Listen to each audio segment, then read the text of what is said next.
जोड़ने की बात नहीं, वो वीडियो में जो जहाँ जिसको इंगित किया था वो मैं ही हूँ। मेरे को मालूम है डोटासरा जी की इस तरह की बातें करते रहते थे, पर क्या समझते हो लोकतंत्र में कोई किसी के अंगूठे के नीचे रह सकता है? ये जनता है, ये सब जानती है। मुझे उस पर कोई टिप्पणी नहीं करनी, पर अहम और अहंकार इन दोनों से मेरा सुझाव है जितना दूर रहा जाए। डोटासरा जी तो मेरे दोस्त हैं, उनको भी सुझाव है और अन्य नेताओं से भी सुझाव है, चाहे वो मेरे दल के क्यों नहीं हो।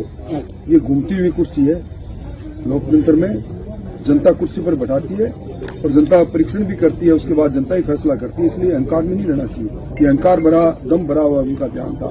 इसी कारण जब यू टर्न हुआ तो आज प्रदेश में चर्चा है। कांग्रेस सुनपात में है। लंबे समय तक राजनीति करने वाली, सत्ता में रहने वाली कांग्रेस, राजस्थान की कांग्रेस, इस दिल के टुकड़े हजार हुए, कोई यहां गिरा कोई वहां गिरा की तर्ज पर आज भी टुकड़ों में बंटी है। उपचुनाव में कांग्रेस की सबसे बड़ी शिकस्त, और अब कांग्रेस के नेता जनता का कंधा ढूंढ रहे हैं।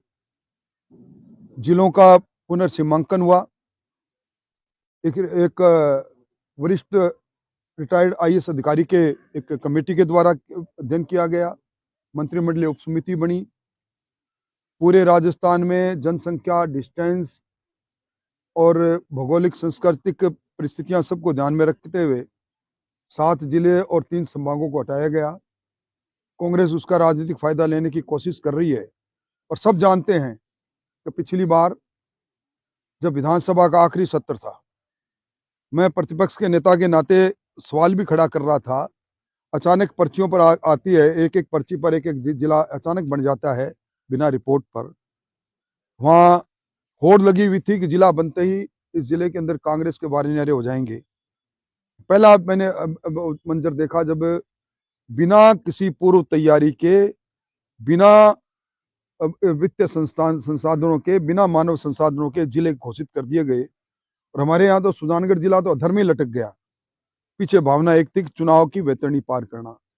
मैं समझता हूं कि भजनलाल जी की सरकार और गहलोत साहब की सरकार में ही फर्क था। वो घोषणाएं करते थे, ये सरकार धरातल पर उतरती है।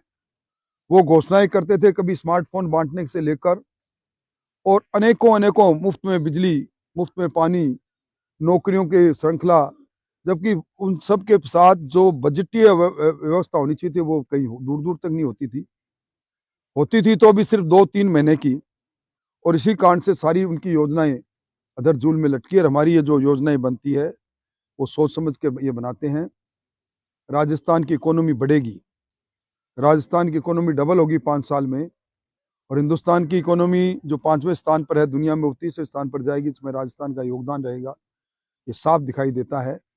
अब राजस्थान विकसित राज्य की श्रेणी में आने के लिए, छलांग लगाने के लिए तैयार हो गया है, और मैं समझता हूँ समय दूर नहीं जब राजस्थान विकसित राज्यों में श्रेणी में आए।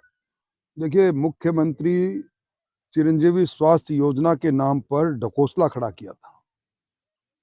आयुष्मान योजना जो 5 लाख तक का लाभ पूरे देश के अंदर सभी उन लोगों को देती है जो हमारे यहाँ खाद्य सुरक्षा में चयनित है, उसका थोड़ा सा दायरा बढ़ाकर मुख्यमंत्री जी ने, गहलोत साहब ने 5 से 10 किया।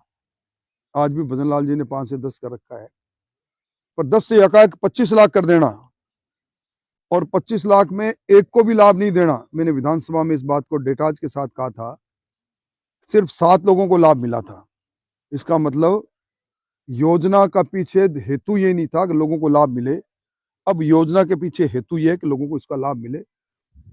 बिना फैकल्टी के, बिना भवनों के महाविद्यालय खोल देना, महात्मा गांधी अंग्रेजी विद्यालय खोलना और उसमें एक भी टीचर अंग्रेजी का नहीं लगाना, स्कूलों की घोषणा कर डालना और उसके साथ साथ पदों का सृजन नहीं करना, है पिछली सरकार का खेल था, इस सरकार का खेल नहीं है।